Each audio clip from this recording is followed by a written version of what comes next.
Long before the Mali and Songhai empires rose to fame, there existed a powerful West African state, a civilization of immense wealth and influence. The Ghana Empire emerged between the Sahara Desert to the north and the dense forests of West Africa to the south. Though unrelated to the modern nation of Ghana, this kingdom, known as Wagadu, was inhabited by the Soninke people, part of the larger Mande-speaking cultural world. Its capital, identified by archaeologists as Kaumbi-Salaire, became a bustling city of markets, traders, and cultural exchange, situated at a crossroads connecting North Africa with the interior of the continent. At the heart of Ghana's success was gold, the catalyst of wealth, influence, and power. In a time when gold dazzled Mediterranean and Middle Eastern markets, Ghana controlled some of the most coveted sources of this precious metal in West Africa. But Ghana's wealth did not come from mining gold alone. The empire's strategic position along trans-Saharan trade routes made it the primary intermediary between North African traders and sub-Saharan producers. Arab and Berber camel caravans brought salt, a vital resource for food preservation and human health, especially in hot climates from the Sahara into Ghana. In exchange, gold dust and nuggets flowed northward toward the Mediterranean and beyond. Traders from across the Muslim world, having been connected through the expansion of Islam and the trans-Saharan trade network, converged on Ghana's markets. Gold was so abundant that the king claimed all gold nuggets for himself, allowing only dust to circulate freely, deliberately concentrating wealth in the royal treasury. But Ghana's rulers did more than collect gold. They imposed duties on trade goods, a tax on salt, and other imported and exported commodities, ensuring revenue from each caravan entering or leaving the empire. One Spanish Arab chronicler in the 11th century describes these taxes in detail, illustrating how they underpinned the empire's prosperity. This system made Ghana a commercial powerhouse. Gold and salt were not only traded, but also taxed, regulated, and distributed under royal authority. Officials collected tribute from local chiefs and foreign merchants alike, reinforcing the central government's grip on wealth and power. Beyond trade, agricultural production in the fertile river valleys and local ironworking supported the empire's internal economy and military strength. Iron tools improved agriculture and warfare, while surplus food sustained growing urban centers. But Ghana's wealth did not come from mining gold alone. The empire's strategic position along trans-Saharan trade routes made it the primary intermediary between North African traders and sub-Saharan producers. Arab and Berber camel caravans brought salt, a vital resource for food preservation and human health,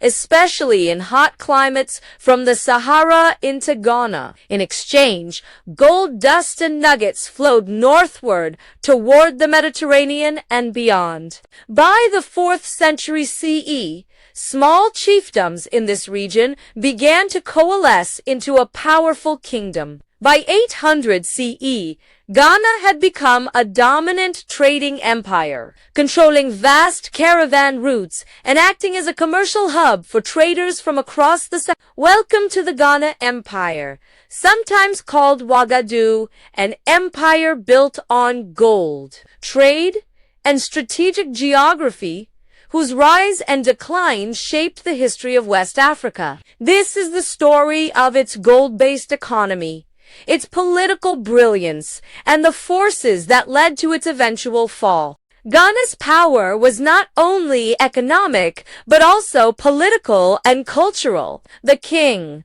titled Ghana, ruled with a sophisticated system of tributary chiefs and governors. Provincial leaders collected taxes and maintained order, while the king managed diplomacy, justice, and foreign affairs from his court. Kaumbi-Salaire became more than a trading hub. It was a cosmopolitan city where Muslim merchants lived alongside traditional African communities. Stone mosques and Quranic schools attracted scholars from across the Sahel, blending Islamic learning with indigenous traditions. Artisans created intricate gold jewelry, leather goods, and textiles. Griots, hereditary storytellers, preserved the empire's legends, histories, and cultural memory. Such cultural vibrancy added depth to the wealth generated by trade and tribute. Between 900 and 1100 CE,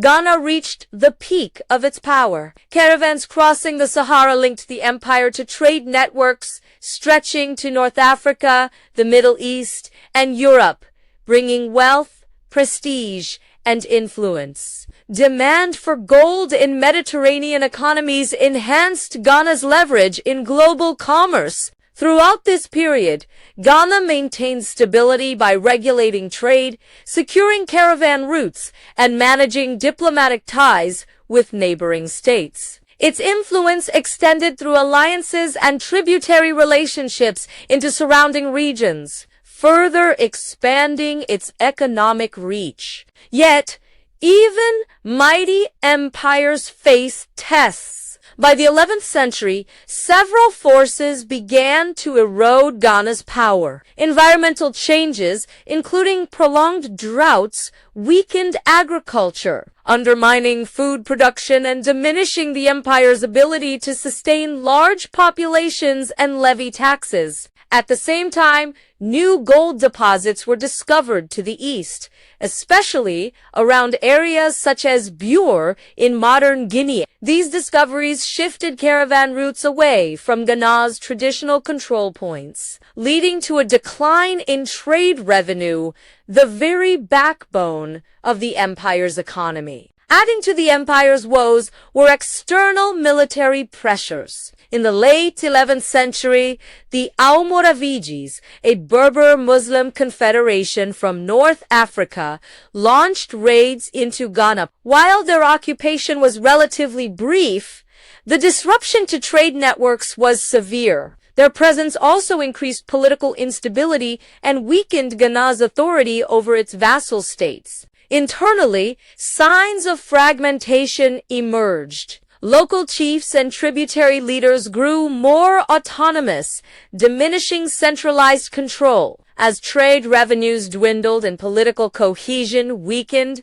the empire's ability to defend its trade routes and territories declined. In the early 13th century, the Soso kingdom, once a vassal of Ghana, seized the opportunity to expand, capturing key territories and further undermining Ghanaian dominance. By 1240, the rising power of Sundiata Keita and the Mali Empire had absorbed much of what remained of Ghana, effectively ending its centuries-long dominance in West Africa. Though the Ghana Empire ultimately declined, its legacy endured. It laid the foundations for later West African empires such as Mali and Songhai, which adopted and expanded upon the trans-Saharan trade networks. Taxation systems and political structures once perfected by Ghana. Its story remains a testament to how natural resources, strategic geography,